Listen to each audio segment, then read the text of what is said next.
Okay, listen बच्चे, listen listen, फिर आगे चलो,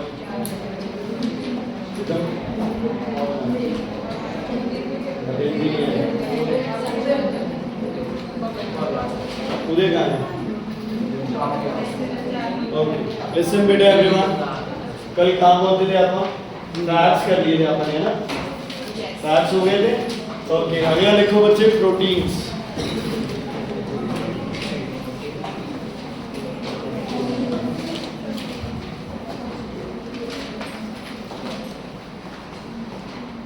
बेटा जैसे कार्बोहाइड्रेट्स टूट के क्या बनाते हैं?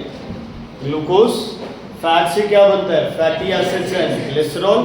वैसे ही बच्चे जो आपके प्रोटीन से ये क्या बनाते हैं? अमीनो एसिड्स बनाते हैं, इन द सेंस कि your body breaks it down in number of sales.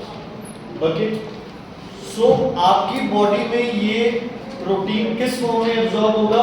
Amino acids की फॉर्म, है ना?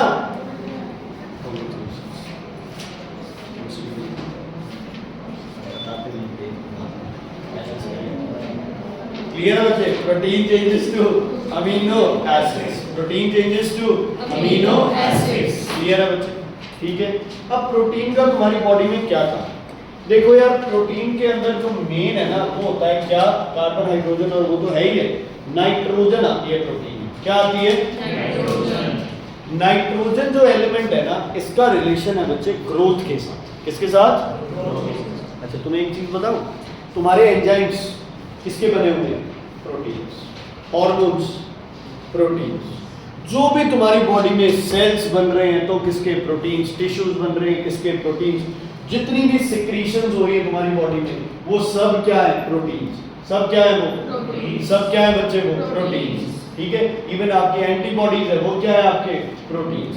तो प्रोटीन की बॉडी ग्रोथ में, रिपेयर में, डेवलपमेंट में हर जगह प्रोटीन का यूज है। And if your body does not have good amount of glucose, what happens? Amino acids they change into glucose. तो प्रोटीन क्या और दे सकते हैं तुम्हारी बॉडी को? Energy. by converting amino acids to glucose, your body can take a what? Make which process? Respiration and get what from the proteins? Energy. ठीक है, क्या मिलेगा तुम्हें? एनर्जी। क्लियर है? क्लियर है? ओके, प्रोटीन्स का एक बार सुन लेना, बस लिखना नहीं है। Proteins our body building macro molecule. अभी तक हम कौन से न्यूट्रिएंट कर रहे हैं? मैक्रो। कार्बोहाइड्रेट्स भी, फैट्स भी और प्रोटीन्स भी। Okay, nitrogen is the most essential parts. कुछ प्रोटीन में फास्फोरस और सल्फर भी होता है। मेन क्या है इसका part? Nitrogen. Amino acids are building block of protein. सबसे बेसिक टूट के क्या बनाता है? Amino acids. क्या? Amino acids. ओके, उसके बाद आपकी बॉडी में बच्चे कुछ एसेंशियल, नॉन एसेंशियल, ये कुछ नहीं करना। Okay, importance of proteins, they are main body builders. ठीक है, बॉडी क्या करती है? डेवलप किससे होती है? प्रोटीन से। Okay, in the time of emergency अगर कार्बोहाइड्रेट्स और फैट्स कम है तो प्रोटीन से क्या मिलती है? एनर्जी। क्या मिलती है? एनर्जी। फिर एंजाइम्स क्या है? प्रोटीन्स। हार्मोन्स क्या है? प्रोटीन्स। एंटीबॉडीज क्या है? प्रोटीन। इवन हीमोग्लोबिन क्या है? प्रोटीन। क्या है? प्रोटीन। और लास्ट है proteins are important for you. ठीक है, तो क्या लिखे प्रोटीन का? पहले प्रोटीन्स का फंक्शन पहला क्या होगा? बिल्डिंग ब्लॉक ऑफ, या लिख लो for growth, repair and replacement of cells. For growth, repair and replacement of cells. For growth, repair and replacement of cells. Growth, repair and replacement of cells. अगला, in case of emergency. In case of emergency. In case of emergency. क्या होगा emergency के case में? Amino acids convert to glucose for the process of respiration. Amino acids get converted to glucose for the process of respiration. For the process of respiration. For the process of respiration. ठीक है बच्चे? Okay, number 3, hormones, enzymes, antibodies are all made up of proteins. Enzymes, hormones, antibodies are all made up of proteins. Hormones, enzymes, antibodies are made up of, हाँ जी बच्चे, are made up of proteins.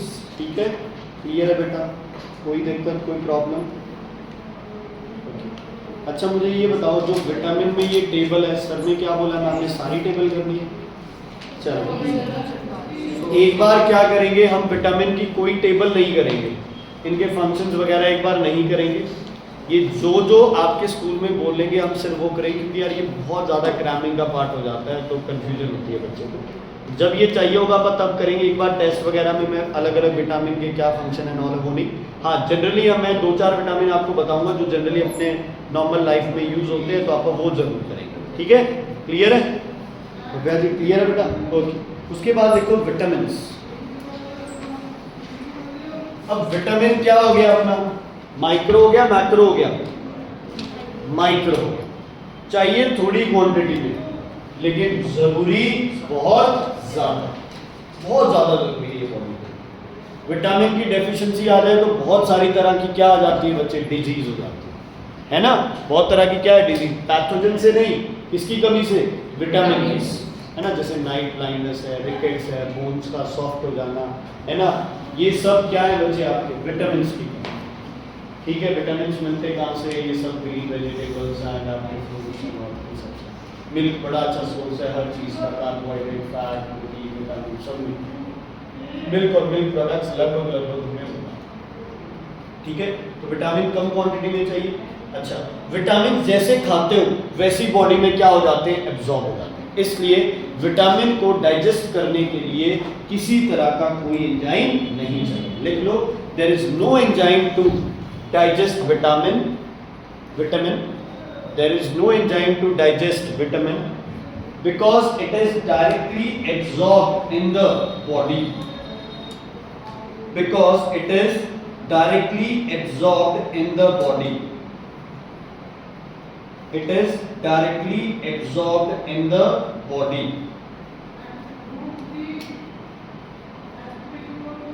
Directly absorbed in the body. ठीक है बच्चे, directly absorbed in the body. 2 तरह के vitamin, वैसे तो पहले विटामिन कौन से होते हैं? हाँ जी, vitamin A, B, C, D, E, K, कोई और? टी कौन? ठीक है जी, ये आपके क्या हो गए विटामिन।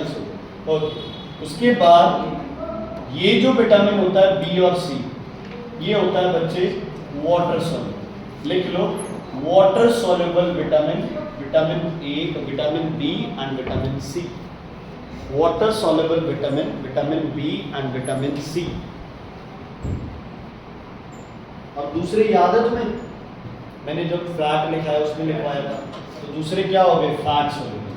फैट सॉल्युबल में कौन कौन आ गया बच्चे? ए आ गया, बी आ गया, ई आ गया और कौन आ गया? ए, D, E, K are fat soluble vitamins.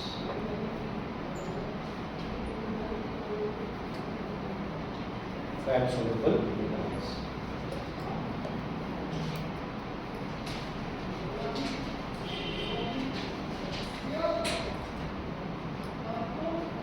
Clear?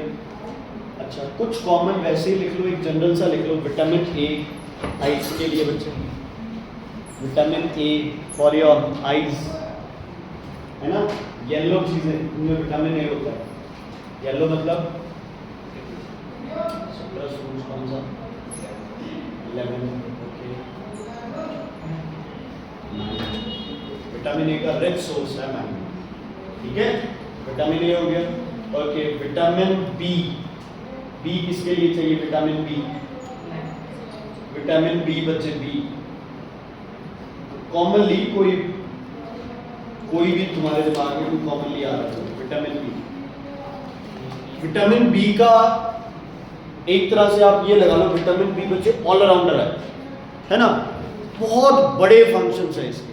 Vitamin B की कैटेगरीज है अलग अलग, है ना, जैसे कॉमनली B12 है ना, कई बार आपका विटामिन बी की टैबलेट्स वगैरह उस पर B12 कॉम्प्लेक्स लिखा होता है ये सब। तो विटामिन बी क्या करता है, ओवरऑल मेटाबॉलिज्म में हेल्प करता है, ठीक है। तो एक बार वैसे लिख लो, है ना, it control cellular activities and various metabolic functions, cellular activities and various metabolic function, cellular activities and various metabolic function.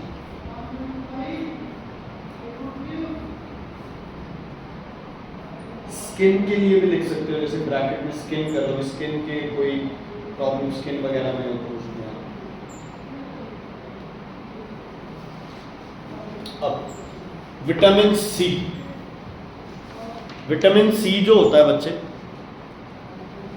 Covid time में जब इन्फेक्शन बहुत ज़्यादा हो जाता था, है ना, कोविड की कोई टैबलेट थोड़ी थी, एंटीबायोटिक्स के और क्या दे रहे थे, विटामिन सी की टैबलेट्स, है ना। हम लोग कह देते हैं, मान लो कि तुम्हें जुकाम हो गया, बुखार हो गया, है ना, देखो गला जब तक दर्द नहीं कर रहा है तब तक आप बच्चे लेमन, ऑरेंज, सिट्रस फ्रूट्स खाओगे तो अच्छा है, वो क्या करेगा बच्चे, आपको ठीक करेगा। इम्यूनिटी डेवलप करने में कौन सा विटामिन हेल्प करता है, vitamin C, development of immunity, vitamin C development of immunity and growth of blood vessel, bones, इन सब में विटामिन सी का डेवलपमेंट ऑफ इम्यूनिटी कराता है कौन, विटामिन सी, और क्या बच्चे, growth of bones, blood vessels, इन सब, फॉर्मेशन ऑफ ब्लड वेसल्स।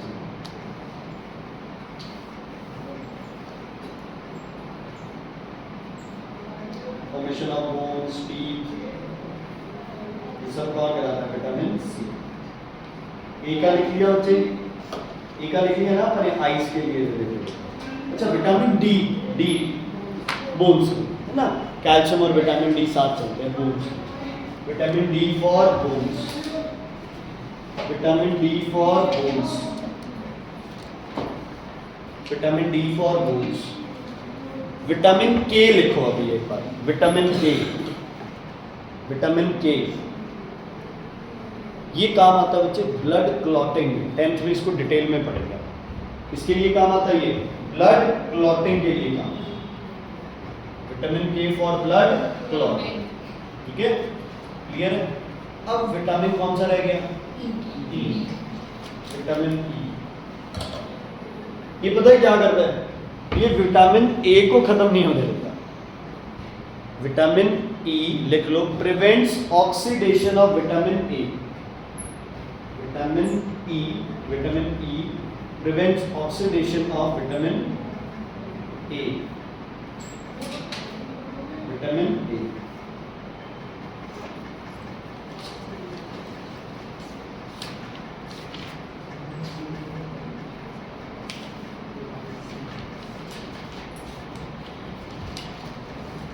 ठीक है बच्चे, क्लियर। विटामिन के बाद अगला जो न्यूट्रिएंट है, जो माइक्रो है, वो कौन है बच्चे, आपके मिनरल्स। मिनरल्स में आपकी बॉडी को क्या क्या चाहिए, थोड़ा बहुत बता सकते हो तो बोलो।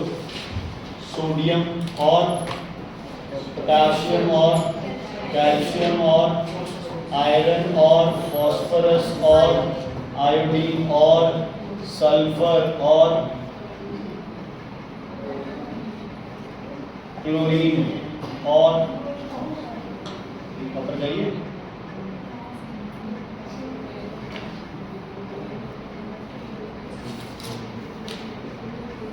ठीक है, ठीक है, कोई दिक्कत नहीं है। जिंक चाहिए हमारी बॉडी को, मैग्नीशियम चाहिए बच्चे। ये सब किस फॉर्म में आ जाते हैं बच्चे, ये सब आ जाते हैं आपके मिनरल की फॉर्म। जैसे सोडियम और क्लोरीन अपने को कहाँ से मिल जाएगा, नमक से मिल जाएगा, है ना, दूध वगैरह से, इनसे अपने को क्या मिल जाएगा, कैल्शियम मिल जाएगा, फॉस्फोरस मिल जाएगा, है ना, ये सब। जैसे कि calcium, sodium, potassium, phosphorus, magnesium, sulphur, chlorine, iron, cobalt, copper, zinc, iodine, fluorine, manganese and molybdenum. ठीक है, क्लियर है, ठीक है। तो जितने भी आप ये लगा लो यार, अपने मिनरल्स जो चाहिए अपने को, वो किस क्वांटिटी में चाहिए कम। मैं फिर से बता रहा हूँ, ये जो मिनरल्स होंगे बच्चे, ये आप क्या करेंगे, जो जो स्कूल में कहेंगे हम वो करेंगे। जितने एक अपने को लगता है कि इम्पोर्टेंट है, 2-4 जो भी अपने को पता है वो कर लेते हैं। सबसे पहले कैल्शियम, किसके लिए, बोन्स और ब्लड क्लॉटिंग के लिए। कैल्शियम चाहिए आपको बोन्स और ब्लड क्लॉटिंग के लिए।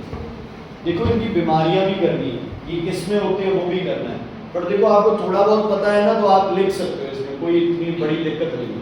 ठीक है, calcium for blood clotting and bones. Okay, sodium, transmission of nerve impulses. Sodium, transmission of nerve impulses. Sodium, transmission of nerve impulses. Same potassium का है, पोटेशियम का भी सेम है।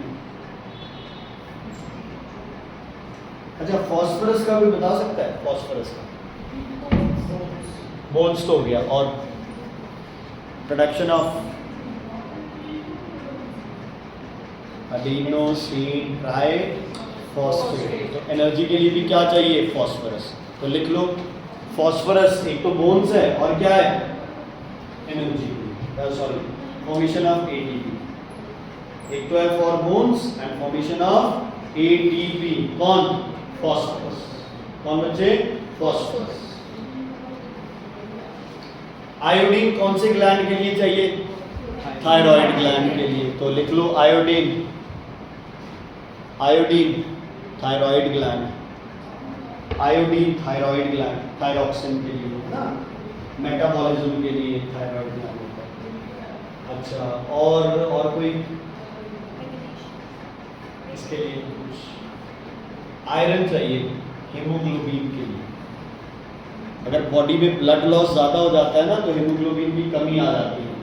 तो हीमोग्लोबिन, हम कहते हैं ना खून कम है किसी में, तो खून कम का मतलब क्या है, क्या कम है, हीमोग्लोबिन कम है। तो हीमोग्लोबिन के लिए क्या खाना चाहिए ज़्यादा से ज़्यादा, आयरन। लोहा घोल के नहीं पीना है, ऐसे फूड खाने जिनमें किसकी क्वांटिटी ज़्यादा होती है, आयरन।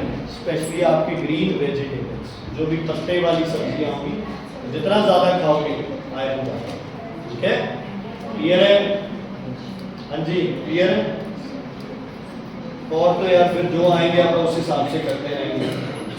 अच्छा, इसके लिए स्किन के लिए सल्फर होता है, sulphur for skin, sulphur for skin, sulphur for skin. अगली चीज क्या चाहिए हमारी बॉडी को, क्या चाहिए बच्चे, पानी चाहिए। पानी, पानी के यूजेस, रेस्पिरेशन के लिए पानी चाहिए।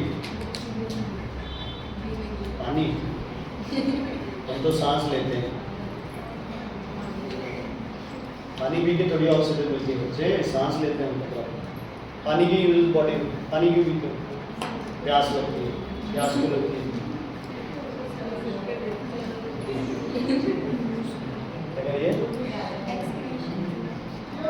एक्सक्रीटरी प्रोडक्ट जितने भी होंगे वो किस में डिसॉल्व होंगे, पहले वाटर में, है ना। बॉडी से यूरिन निकलता है, उसका सबसे बड़ा पार्ट क्या है, वाटर है। स्वेट क्यों आता है हमें, डर लगता है, गर्मी से आता है स्वेट। तो बॉडी टेम्परेचर क्या करेगा, कंट्रोल। स्वेटिंग किससे होगा, वो भी पानी में। किससे होगा, पानी में। जो भी खाना खाओगे वो भी डिसॉल्व होगा, है ना, किसमें, वाटर में। ब्लड किससे बनता है, ब्लड का मेन पार्ट कौन है, वाटर। जितनी भी सिक्रीशंस है उनका मेन पार्ट कौन है, वाटर। तो पानी बच्चे लगभग हर जगह क्या होता है, यूज होता है। पानी लगभग बॉडी में क्या है, हर जगह यूज होता है। 90% of your body is made up of water, है ना। थप्पड़ पड़ेगा तो रोना आएगा, क्या निकलेंगे, आंसू। किससे बने हुए आंसू, पानी से। सलाइवा किससे बना हुआ, अपना पानी से। हर चीज में क्या प्रेजेंट है बच्चे, पानी में। ठीक है, तो ध्यान से सुन लो बस, कि मुझसे वैसे ही कर रहे हैं। It is almost universal solvent, so most of the compounds and gases dissolve in water. It helps to keep the temperature of the body constant. Okay, it helps to maintain homeostasis, मतलब अंदर का जो concentration है उसे बराबर रखता है। ध्यान से सुन लो, सुनो देखो, मान लो अगर मैं पानी कम पीऊंगा या पानी ज़्यादा पीऊंगा तो बॉडी अपने आप रिएक्ट कर जाएगी। अगर हम पानी कम पिएंगे, है ना, तो एक तो यूरिन प्रोडक्शन क्या होगी, कम। दूसरा, प्यास लगेगी, गला सूखेगा, बॉडी बताएगी कि मुझे पानी और चाहिए। अगर आप पानी एक्सेस में पी लोगे तो क्या होगा, यूरिन प्रोडक्शन, स्वेट क्या हो जाएगा, ज़्यादा बन जाएगा। बॉडी अपना लेवल अपने आप क्या करती है, मेंटेन करती है, एक बैलेंस बनाए रखती है। इसको आप क्या बोलते हो, होमियोस्टेसिस। नहीं है तुम्हारे सिलेबस में कुछ भी। It forms transporting material. Digestive food किसके थ्रू जाएगा, वाटर के थ्रू। गैसेस वाटर के थ्रू, हार्मोन्स वाटर के थ्रू, और एक्सक्रीटरी प्रोडक्ट्स भी किसके थ्रू जाएंगे, वाटर के थ्रू बॉडी से। It helps in excretion of soluble waste. Water is regularly lost in the form of sweat and urine from the body. अब इस chapter का जो पक्का क्वेश्चन आना ही आना है बच्चे, वो है आपके पास रफेज। वेरी इंपॉर्टेंट एंड पक्का क्वेश्चन आएगा। What is roughage, give use of roughage, roughage क्या होता है इस लिखो। It is the indigestible, it is the indigestible part of, it is the indigestible part of the diet consisting of, it is the indigestible part of the diet consisting of cellulose of plant, consisting of cellulose of plant, consisting of cellulose of plant, consisting of cellulose of plant, ठीक है।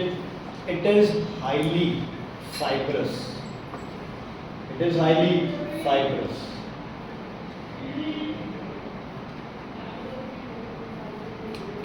अच्छा एक बात बताओ, पोछा लगाते हैं घर पे, लगाते हैं, लगाते ही हैं, तुम नहीं लगाते होगे, कोई रखा होगा, पेरेंट्स लगाते होंगे, है ना, मेरे जैसे किसी के पापा भी लगाते होंगे, नहीं? पोछा लगाते हो तो पोछे की प्रॉपर्टी क्या है, बढ़िया कपड़ा कौन सा होना चाहिए पोछे के, सिल्क का कपड़ा होना चाहिए, क्या कह रही है, पोछे वाला कपड़ा। क्या होता है पोछे वाले कपड़े, क्या निशानी होती है, वाटर एब्जॉर्ब कर ले। सिल्क के पोछे बन सकते हैं, नायलॉन के, प्लास्टिक के, प्लास्टिक के। शर्म आनी चाहिए, 9th में हो गए तुम, कह रहे नहीं कोई काम कराओ करो घर पे। हाँ जी, अरे दिमाग तो है, काम नहीं किया तो क्या है, दिमाग तो है। पोछा किस लिए यूज करते हैं, साफ सफाई के लिए, या वाटर को क्या करने के लिए, एब्जॉर्ब करने के लिए, है ना। कुछ गिर गया तो उसमें पोछा लगा देते ताकि उस पानी को क्या कर लिया जाए, एब्जॉर्ब कर लिया जाए। इसका मतलब बच्चे जो आप मॉप यूज करते हो, है ना, उसकी एक प्रॉपर्टी है क्या, वाटर एब्जॉर्बिंग।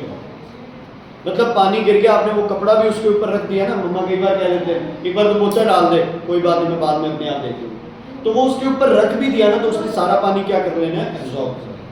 अगर आप प्लास्टिक, सिल्क, नायलॉन यूज करते तो वो यूजलेस है, क्योंकि उसमें पानी एब्जॉर्ब नहीं करता, पानी एब्जॉर्ब नहीं करता। समझ आ गई बच्चे। तो ऐसे ही तुम्हारे खाने में जो भी तुम पानी पियोगे वो तुम्हारे खाने के साथ तब चलेगा जब आपने बहुत ज्यादा अमाउंट में क्या खा रखा होगा, रफेज। क्या खा रखा होगा, रफेज। ठीक है, आप अकेली रोटियां खाने लग जाओ, ठीक है, क्या हो जाएगा, बॉडी में जो डाइजेशन है वो बच्चे उतना प्रॉपर नहीं होगा। हम खाने के साथ सब्जी खाते हैं, सैलेड खाते हैं, फ्रूट्स भी खाते हैं दिन में, इन सब में क्या होता है बच्चे, रफेज। क्या होता है इनमें, रफेज। मोटा अनाज खाते हैं, दलिया जो है, चावल जो है, खिचड़ी बनाते हैं ना, इन सब में क्या होता है बच्चे, रफेज। क्या होता है इनमें, रफेज। तो रफेज कहने को बच्चे rough means waste, but this is not waste. ये सिर्फ बॉडी में क्या नहीं हो रहा, डाइजेस्ट नहीं हो रहा, कोई एंजाइम नहीं है जो इसको डाइजेस्ट कर पाए। अच्छी बात है, नहीं डाइजेस्ट हुआ तो ये बच्चे जहाँ से आप खाना खा रहे हो वहाँ से लेके एक्सक्रीशन तक ये खाने में क्या मेंटेन रखता है, मॉइस्चर मेंटेन करता है। तो जो भी डाइजेस्टेड फूड है या अनडाइजेस्टेड फूड है आपकी बॉडी के अंदर वो प्रॉपरली मूव करेगा। Why? Because roughage has absorbed water. जितनी भी बच्चे कॉन्स्टिपेशन है उसकी दिक्कत नहीं आएगी अगर प्रॉपर क्वांटिटी में क्या खाया जा रहा है बच्चे? रफेज। क्या खाया जा रहा है? रफेज। ठीक है, इसके यूजेस लिखो। absorbs a lot of water, absorbs a lot of water, so provides, absorbs a lot of water, so provides smooth movement of food, absorbs lot of water, so provides smooth movement of food in the alimentary canal, in the alimentary canal, in the alimentary canal. Number 2 लिखो, keeps the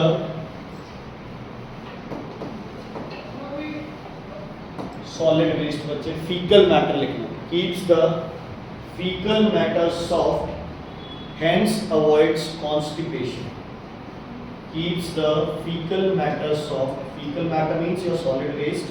Keeps the fecal matter soft, hence avoids constipation. Hence avoids constipation. Hence avoids constipation. और best source तुम्हें पता है कौन है? Salad है, green vegetable है। मतलब जिन चीज़ों को तुम पका के नहीं खाते ना, ज़्यादातर केसेस उनमें रफेज बहुत ज़्यादा क्वांटिटी है। जब आप किसी चीज़ को पका लेते हो, उसे जला लेते हो ना, तो वो यार सेलुलोज खत्म हो जाता है। समझ आ गई? ठीक है, जैसे कुछ चीज़ें जिन्हें हम एज अ सैलड खाते हैं, जैसे आप कैबेज का एग्जाम्पल लें, पत्ता गोभी बोलते हैं, सैलड भी है, सब्जी भी बनाते हैं। कौन ज़्यादा न्यूट्रिशियस है उसमें? सैलड। टमाटोज नॉर्मली भी खा सकते हैं और उसको सब्जी में भी यूज़ करते हैं। कौन ज़्यादा न्यूट्रिशियस है? कच्चे टमाटर का है ना। प्याज का भी सेम एग्जाम्पल। तो इसीलिए कहते हैं जितनी चीज़ें रॉ खाई जाती है ना, वो ज़्यादा यूजफुल है। ठीक है, कभी आप लोगों ने घर में वो चटनी बनाते हैं ना किसी चीज़ की, तो उसको आपने देखा होगा हमेशा वो कच्ची चीज़ें ही होती हैं, उनको पीस के और उन्हीं की बना के खाते हैं। तो वो न्यूट्रिशियस क्यों होती है? क्योंकि उनके अंदर हाई क्वांटिटी में क्या है बच्चे? रफेज। क्या है क्वांटिटी में? रफेज। ठीक है। अच्छा, एक ऐसी डाइट जिसमें जितने कार्बोहाइड्रेट चाहिए वो भी है, जितने फैट चाहिए वो भी है, जितने विटामिन चाहिए वो भी है, क्या बोलते हैं उसको? Balance diet. तो लिखो बैलेंस डाइट, इसकी डेफिनेशन पक्का आती है। Balance diet, a diet which provides, a diet which provides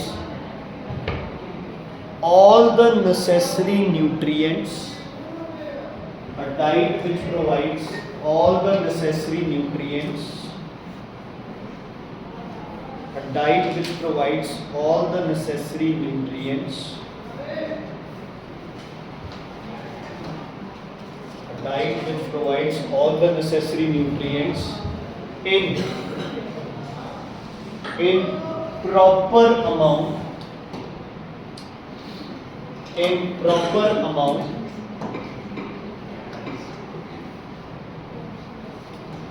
is called, in proper amount is called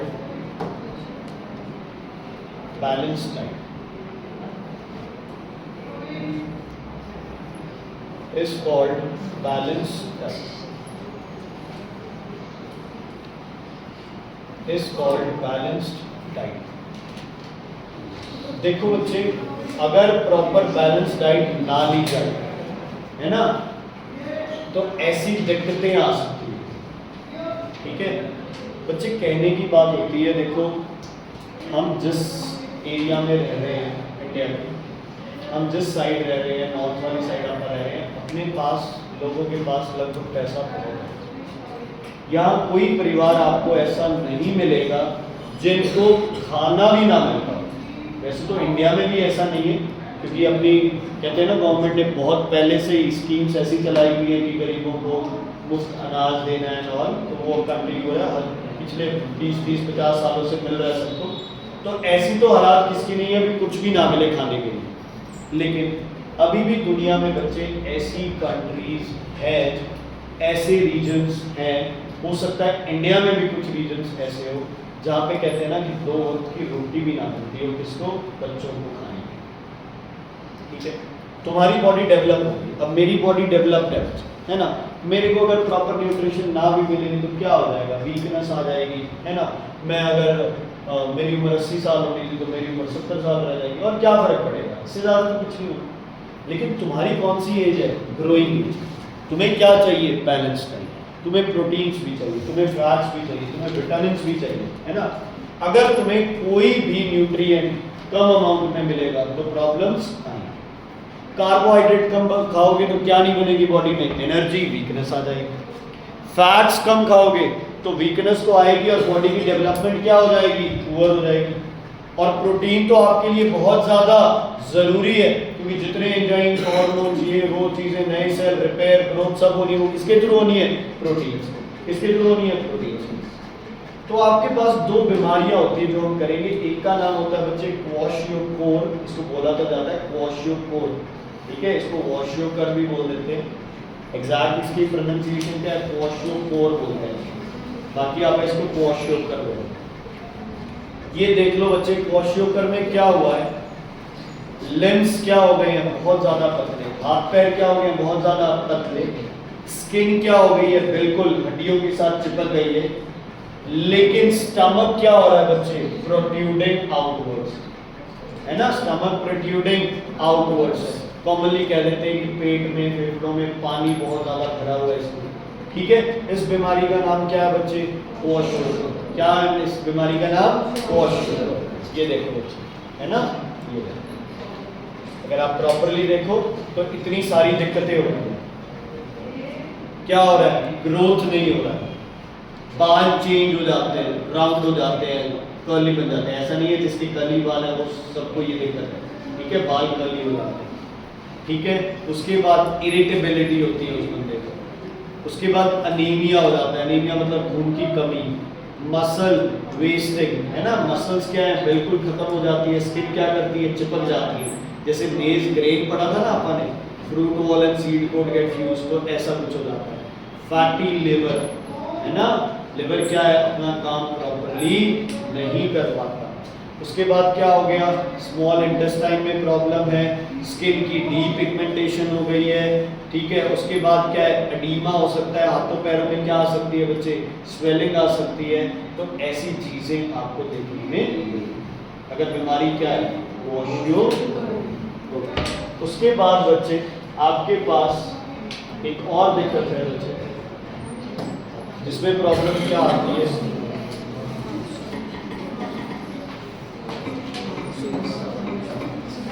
marasmus.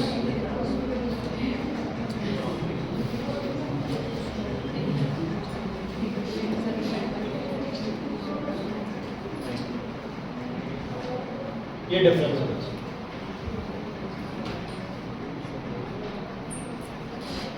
इसमें बालों का कलर चेंज हो गया, है ना, बेली प्रोट्रूडिंग आउटवर्ड्स। इसमें क्या हो जाएगा? पेट अंदर की तरफ क्या करेगा? चिपक जाएगा। इसमें स्किन की पिगमेंटेशन हो जाएगी, उसमें नहीं होगी। इसमें आर्म्स और लेग की स्वेलिंग हो जाएगी, उसमें आर्म्स और लेग की स्वेलिंग, ठीक है, क्लियर। तो एक तरफ पेज में लिखो क्वाशियोकर, एक तरफ लिखो मेरास्मस। एक तरफ लिखो क्वाशियोकर, एक तरफ लिखो मेरास्मस।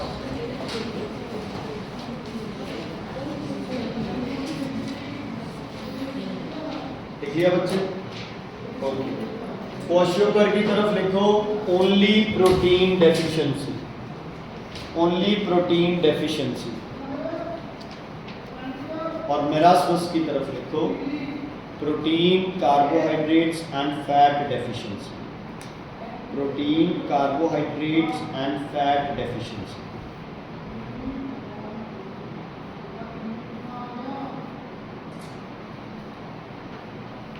लिख लिया बच्चे? ओके। एज ग्रुप लिखो बच्चे क्वाशियोकर में 1 to 3 years, क्वाशियोकर में लिखो 1 to 3 years, और मेरास्मस में लिखो बिलो 1 year। Below 1 year. क्या वजह रही होगी ये बीमारियां होने की? पैसे की कमी। 1 साल का बच्चा तो सिर्फ माँ का दूध पीता है, वो अगर माँ होगी तो दूध तो मिलेगा ही उसे। क्या रीज़न हो सकता है? माँ की डेथ हो जाए, है ना, या माँ खुद क्या हो, अनवेल हो, है ना, वो अपने बच्चे के लिए जो भी उसको डाइट के लिए मिल्क चाहिए वो ना प्रोवाइड कर सकती है ना। और कुछ जगह पे इग्नोरेंस हो जाता है, लेकिन वो है कि ये ज़्यादातर उन्हीं केसेस में जहाँ अवेलेबिलिटी नहीं होती। तो क्वाशियोकर होती है बच्चे, this disease is caused, soon low, when mother stops. अब 1 साल के बाद मम्मा ने अपने बच्चे को दूध पिलाना क्या कर दिया, बंद कर दिया, लेकिन बच्चा बाहर की डाइट भी नहीं ले रहा है प्रॉपरली, है ना, अवेलेबिलिटी नहीं है वो तो अपनी जगह है, लेकिन मदर ने क्या किया, दूध पिलाना बंद कर दिया, और उसके बाद बच्चा बाहर से भी डाइट प्रोटीन में नहीं ले रहा है, तो उसे क्या दिक्कत हो सकती है? वो अश्योर। सुन लेना एक बार, the disease is caused when mother stop breast feeding her child at the early age and the child is put on diet mainly consisting of carbohydrates but little proteins. The suffering child may die before reaching the age of 5 years. Protein ही नहीं बनेगा तो body के sales नहीं बनेंगे, enzymes नहीं बनेंगे, hormones नहीं बनेंगे, हीमोग्लोबिन नहीं बनेगा, और बच्चे की क्या हो सकती है? बच्चे डेथ हो सकती है। मेरास्मस का सुन लो, the children suffering from marasmus show degeneration of muscles. It usually affects infants below age of 1 year. This disease is caused due to the sudden stoppage. ठीक है, sudden stoppage. ठीक है, एकदम से मदर की डेथ हो गई, बच्चा कहीं दूर चला गया, माँ कहीं और है ना, वो अपने बच्चे को दूध नहीं पिला सकती है, और एकदम से बच्चा कोई डाइट भी नहीं ले सकता, है ना। आप यार घर पे कोई पेट भी रखते हो, है ना, उसको आप मिल्क या कर्ड जो भी देते हो, उसकी जगह आप उसको छोटे को कोई और चीज़ दो, बड़ा तो खा जाए तुमको भी, है ना, लेकिन छोटे को आप कोई और चीज़ दोगे वो नहीं खा पाता, है ना। तो यही बच्चे के साथ, है ना। अब आपको अगर रोटी नहीं है, घर पे मम्मा नहीं है, तो आप मैगी बना लोगे, मैगी नहीं है तो बाहर से कुछ ले आओगे, है ना, कुछ भी लेके आप खा सकते हो, चॉकलेट खा सकते हो, पास्ता खा सकते हो, पिज़्ज़ा खा सकते हो आप, है ना, लेकिन बच्चा ये नहीं कर सकता। तो यही है, मेरास्मस तब होता है जब एकदम से दूध पिलाना मदर क्या करते बंद कर। ठीक है, क्लियर है बच्चे? ओके। उसके बाद सुन लो, अलग अलग है ना सिम्टम्स है दोनों की, सुन लो, तुम्हें नहीं लिखने हैं, वो बुक से पढ़ सकते हो। सुन लो बच्चे, जो इंपॉर्टेंट होंगे मैं वो लिखवा दूंगा जो डिफरेंस में आते हैं, ध्यान से। क्वाशियोकर में होता है stunted growth, brain development poor होती है, बल्जिंग आइज होती है। तो क्वाशियोकर में बल्जिंग आइज लिखो, बल्जिंग आइज, ये अलग है, बल्जिंग आइज। और मेरास्मस में लिखो संकन आई, संकन आई। क्वाशियोकर वाले की आंखें निकल जाएंगी और मेरास्मस वाले की आंखें अंदर की तरफ बैठ जाएंगी, संकन आइज। ठीक है, क्लियर है बेटा? कोई दिक्कत? प्रतिष्ठा जी क्लियर है बेटा? ओके, अगला लिखो, सुन लो एक बार, वैसे सुन लो बच्चे। अंडरवेट होता है, हेयर बिकम्स रेडिश, देखा था आपने? अच्छा, skin becomes dry scaly and cracked, skin dry scaly and cracked, skin dry scaly and cracked, सूख जाती है स्किन, है ना, जैसे अपने गाल फट जाते हैं, होंठ फट जाते हैं, वैसे पूरी बॉडी की स्किन बचे, ऐसे लगता है क्रैक्स। ठीक है, स्किन बिकम्स, क्या लिखा? स्किन लिखो, becomes dry scaly and cracked, dry scaly and cracked. दूसरे में लिखो, loose folds of skin, loose, marasmus में होता है लूज फोल्ड्स ऑफ स्किन। बुढ़ापे में नहीं हो जाती स्किन, लूज हो जाती है, लटक जाती है चमड़ी, है ना, और क्या होता है? रिंकल्स पड़ जाते हैं। तो ये किसमें होता है? मेरास्मस। किसमें होता है ये? मेरास्मस। ठीक है, उसके बाद बच्चे very important, oedema, oedema, bracket में लिख लो swelling, oedema of feet and face, oedema of feet and face, oedema of feet and face. दूसरी तरफ लिख लो, no oedema is observed, no oedema is observe, no oedema is observe. Okay, question में लिखो abdomen protruding out, abdomen protruding out, abdomen मतलब ये पेट वाला हिस्सा है ना, abdomen protruding out, abdomen protruding out, abdomen protruding out, है ना। No such change is observe, मेरा आसपास में लिखो no such changes observe, no such changes observe. ठीक है बच्चे, और भी है ऐसे कई चीजें हैं, लेकिन वो वे तो ज्यादा नहीं, बेटा 15 मिनट पड़ेगा, 40 का टाइम है किताब में। सुनो, अच्छा क्वाशोकर कैसे दूर किया जा सकता है, कौन सी डाइट दो, प्रोटीन, और मैरास्मस के लिए बैलेंस है। क्वाशोकर दिक्कत आ रही है तो ज्यादा क्या खिलाओ, प्रोटीन्स, लेकिन अगर मैरास्मस प्रॉब्लम है तो क्या खिलाना पड़ेगा, बैलेंस है। हाँ, 5 साल के बाद ना क्वाशोकर की कोई दिक्कत आ सकती है ना मैरास्मस, मैरास्मस तो एक्चुअल में 1 साल तक ही है, दिक्कत आ गई, कंट्रोल नहीं किया तो इंसान मर जाएगा, कंट्रोल कर लिया तो वो क्या होगा, कंटिन्यू। अजीब नगर में आजकल बड़े शरारती तत्व आने लगे। Prevention and control, marasmus can be controlled by, तीनों ही हो तो, by giving protein rich diet with sufficient amount of carbohydrates, in absence of mother's milk cow's milk should be given, है ना, cow's milk should be given। okay बच्चे actual में तुम्हें बताओ, देखो खाने को हम सब चीजें खाते हैं, मदर्स मिल्क जो है ना वो बच्चे के लिए सारे न्यूट्रिएंट्स क्या करता है, कवर है ना। उसके बाद चाहे काउज मिल्क हो, बफलो मिल्क हो, गोट मिल्क हो, कैमल मिल्क हो, जो मर्जी हो, जितना न्यूट्रिशियस अपने लिए अपनी मदर का मिल्क का बचे, इतना कोई और जानवर का आप ये लगा लो कि नहीं हो सकता। ठीक है, तो वो हर तरह की, और आपने कभी देखा हो बच्चा, जब तक वो बच्चा अपने मदर्स मिल्क पे होता है ना, बच्चा हेल्दी भी होता है ना, बच्चा ऐसे छोटे बच्चे मोटे मोटे होते हैं ना, क्यों, क्योंकि वो मदर सारे न्यूट्रिएंट्स उसे प्रोवाइड करती है। जब बाहर का खाने लग जाता है बच्चा, फिर उसमें चेंजेस आते हैं, वो बहुत पतला भी हो सकता है, वो नॉर्मल भी रह सकता है, वो मोटा भी हो सकता है, वो बीज हो सकता है, वो सब। इसका मतलब क्या है, mothers milk was a balanced diet for the child. Okay, under nutrition क्या होगा, जब चीजें कोई एक न्यूट्रिशन क्या मिल रहा है तुम्हें, कम। ओवर न्यूट्रिशन क्या होगा, जब वो क्या मिल रहा है, ज्यादा, है ना। ओवर न्यूट्रिशन क्या होगा, जब वो क्या मिल रहा है, ज्यादा। ठीक है, या फिर आप क्या कर रहे हो, लंबे टाइम तक ज्यादा खाना खा, ठीक है।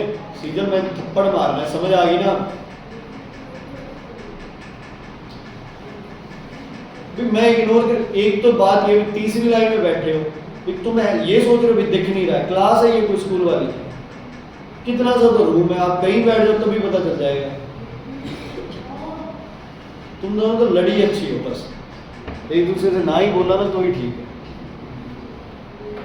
ओके, सबसे बड़ी दिक्कत क्या आती है ओवर न्यूट्रिशन की, ओबेसिटी, है ना, मोटापा, and it is very very dangerous.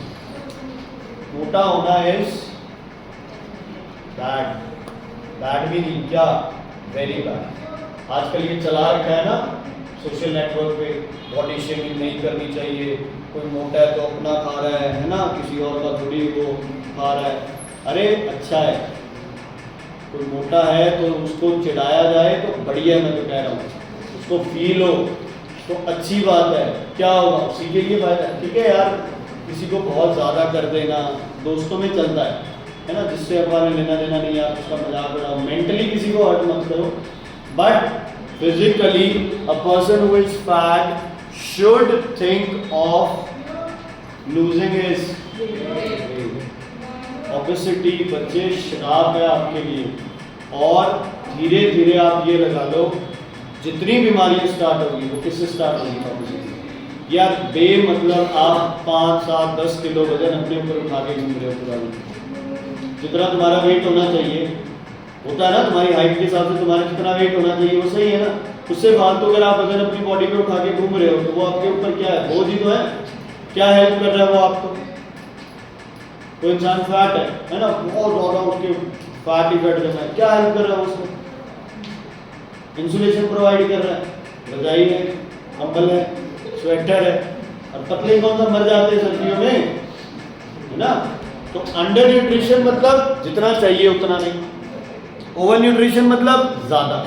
Mall nutrition भी यही होता है। माल न्यूट्रिशन में आपको प्रॉपर डाइट तो मिल रही है, लेकिन आपकी डाइट में कोई एक न्यूट्रिशन क्या है, मिसिंग है ना। जब आप कोई एक न्यूट्रिशन कम खाते हो तो इसका मतलब क्या है, वो क्या हो जाएगा, माल न्यूट्रिशन। समझ आ गई बच्चे? Is it clear? इसीलिए बच्चे हमें अलग अलग तरह का खाना खाने की आदत होती है, ताकि हमें हर जगह से क्या मिल जाए, न्यूट्रिशन मिल जाए। Is it clear? समझ आ गई? इवन जो लोग जिम वगैरह करते हैं वो प्रोटीन के वो डिब्बे आते हैं ना, नेचुरली यार तुम्हें कितना प्रोटीन मिल रहा है। तुम्हारे पास चीज़ है, पल्सेस है, घर में एक कटोरी दाल नहीं खा सकते तुम, है ना, लेकिन वहाँ से ला के उसको पानी में मिक्स कर करके वो पीते हैं। जो लोग आगे तुम्हारा भी आएगा पीरियड, ठीक है। तो नेचुरली जो भी चीज़ तुम्हें अवेलेबल है बच्चे, इट इज़ बेस्ट। आर्टिफिशियली आप सिंथेटिक कुछ भी खाते रहो, उसकी न्यूट्रिशन वैल्यू उतनी नहीं है, ठीक है। माल न्यूट्रिशन हो गया, बस मेरे हिसाब से सारा कवर है अपना। होमवर्क तो बताइए तुम्हें क्या करके आनी है।